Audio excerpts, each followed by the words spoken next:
வெயில் குறைய ஆரம்பிச்சிருச்சுங்க. இனி நமக்கு தோட்டத்தில் நல்ல ஒரு வளர்ச்சி இருக்கும். இப்போ நீங்கள் பார்க்குற மாதிரியாக ரோஜாக்கள் ஸ்ட்ரெஸ் இல்லாமல் அழகாக வளர்ந்து வந்துடும். படிப்படியாக வெயில் நமக்கு கம்மியாக இருக்குது. அப்பப்போ மழையும் வந்துட்டுருக்கு.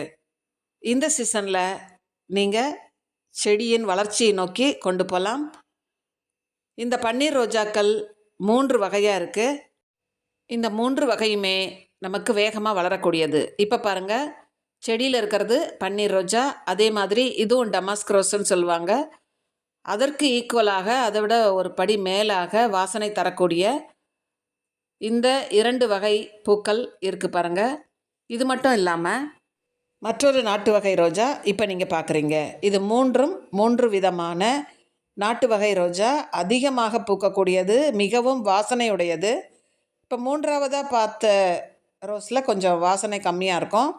ஆனால் பன்னீர் ரோஸ்லேயும் டமாஸ்க் ரோஸ்லேயும் அளவுக்கு அதிகமான வாசனை வரும். நிறைய ஹெல்த்தியான ஃப்ளவர்ஸ் வந்துடும். நீங்கள் அழகாக இந்த 3 நாட்டு வகை ரோஜாக்களையும் வளர்த்திங்கன்னா எப்போவுமே நமக்கு வருடம் முழுவதும் பூக்கள் கிடைக்கும். இந்த 3 வகை ரோஜாக்களுக்குமே ஒரே மாதிரியான பராமரிப்பு. இந்த 3 வகையான ரோஜாலேயும் பூச்சி தாக்குதல் அதிகமாக வர்றதில்ல. அதனால் நீங்கள் ஈஸியாக வளர்த்துடலாம். முக்கியமாக இந்த 3 வகை ரோஜாக்களையுமே நம்ம உயரம் போக விடாமல் உயரத்தை குறைச்சி அதற்கு அடிக்கடி வாரம் ஒரு முறை ஏதாவது ஒரு ஆர்கானிக் அல்லது இன்ஆர்கானிக் உரங்களை கொடுத்து, இன்ஆர்கானிக்காக இருந்தால் அளவில் குறைச்சி கொடுக்கணும்.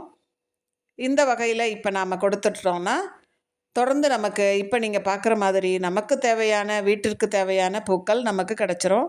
பூஜைக்கும் தலைக்கும் இந்த மருத்துவ குணம் கொண்ட பன்னீர் ரோஸையும் நாம் பயன்படுத்திக்கலாம்.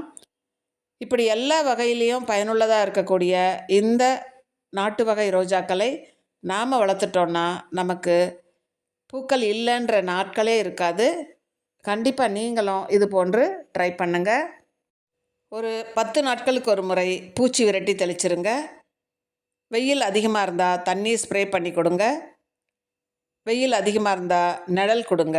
இதுவே போதுமானது. ஜூன் ஜூலைலலாம் நமக்கு எந்த பராமரிப்பும் இல்லாமல் ஈஸியாக வளரக்கூடிய இந்த வகை ரோஜாக்களை நம்ம தோட்டத்தில் வளர்த்து கொண்டு வந்துடலாம்.